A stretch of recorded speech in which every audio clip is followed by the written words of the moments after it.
accounting, family business, financial planning, and it's really a powerful way of learning about how to serve families better. So Sally and I are members of that organization. They have an annual rendezvous or conference in Denver, and it is the most important place of our professional development at this time. And John is kind of the, I would say he's the high priest of this little movement. And he's... I can't be a guru? Okay, yeah, you can be a guru too. But I am delighted to have John here with us today, and I am full of gratitude for your joining us. So join me in welcoming John A.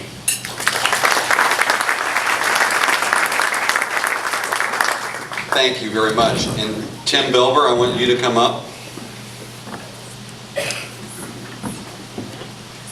Let's see, is this? Thank you, Scott. So I'd like to introduce my friend, my soul brother. I do consider Hank my brother in many, many ways. We've had some very deep connections, but Tim and I actually go back 10 years, a little bit more than 10 years now. And I'd like to introduce Tim by telling the story of how we met. I had a client call me up in, I think it was late 2001, and say, I'm sending you a book in the mail. Would you please read this book and in the next 2 weeks and get back to me and tell me what you think? And the book came, and it was a little green paperback. It was entitled Family Wealth, Keeping It in the Family, and I think actually it's on the table in the back, the hard copy version, which was published about a year or two after Tim and I met. Tim had given this book to this client, who was one of the most important clients of the big law firm that I was working in at that time. And I read that book on a Saturday morning. I don't know if you've ever had that experience of sitting down in a comfortable spot and, you know, opening a book up, and it just immediately pulls you in. And I was absorbed. I had things to do that day, but I dropped everything, and for 6 hours I read that book from cover to cover. And at the end of that time, I couldn't wait to call the client. So early Monday morning, I called the client back up and I said, this guy, the author of the book, really gets it. And he said, yes, he does. Now you find him. I want to retain him to lead my family, to help us in this transition that you and I have been talking about. So I don't think that Tim knew. I didn't know at that time how to find the man. And I won't give you the details of the really miraculous way after 3 weeks of trying to find him. If you think about how the world has changed, you know, today we have Google, LinkedIn, and there are other ways that we get to connect with individuals. But at that time, the only way to find a lawyer who had self-published a book that I knew of was through Martindale Hubbell, a legal directory. Well, he had stopped practicing law 4 years earlier, and I didn't know that he had left New York City, where he had practiced for 30 years. So all of the paths that I tried to find this man came to dead ends. Bottom line, I had given up, the client had given up, and we were going to retain Stephen Covey to lead this family, when I walked into another partner's office and had a conversation, walked out, and I don't know if you've ever had that impression of walking in. I mean, you walk into an impression and it just hit me. Turn around and ask Judd if he knows James E. Hughes Jr. And I did that, and Judd swiveled around in his chair, and when he came out the other side, he was holding the little green book, Family Wealth, Keeping It in the Family. And he said, you mean J. Hughes?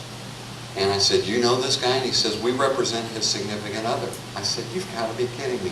So that's how, about 4 weeks later, when he was coming back from Europe, we were able to meet him near the Denver airport. And Tim and I, that was really the first significant meeting that Tim and I were participating in together with our mutual client. This couple, the senior generation of this family that we have been working with now together. And for 5 years, Jay Hughes worked with the family and alongside and mentored both of us. And it really was a transformation for me, and I believe for Tim as well, in terms of how we view the opportunity to serve and what we believe the possibilities are for families, and we're going to be talking about that. But now let me now that I've introduced Tim through that story, let me tell you a little bit more about Tim. Tim actually has come home today in the sense that when he left Texas and went to college, he went to the University of Pennsylvania. He's a Penn graduate.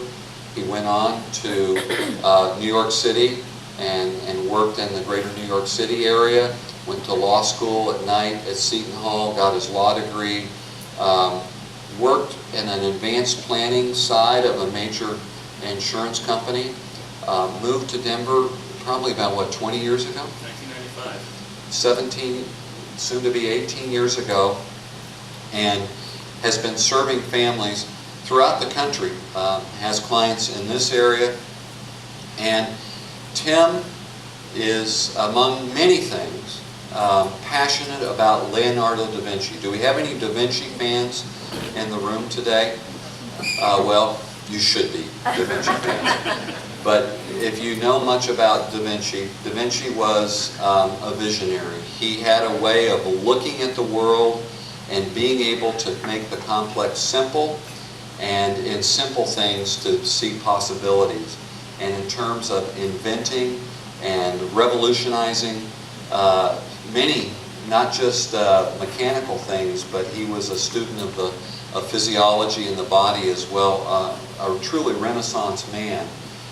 Tim is a disciple of Da Vinci and has taught me more about the application of the way Da Vinci thought and looked at the world and how that can help us. So I call Tim a visionario. So let's, why don't we go ahead and sit down, and we'll jump right into what we're going to be talking about. The only thing John A. Am I on? You're on. Okay. The only thing John A. neglected to say was that I did have to go through a 3-hour interview by him before that common client hired me, and it was grueling.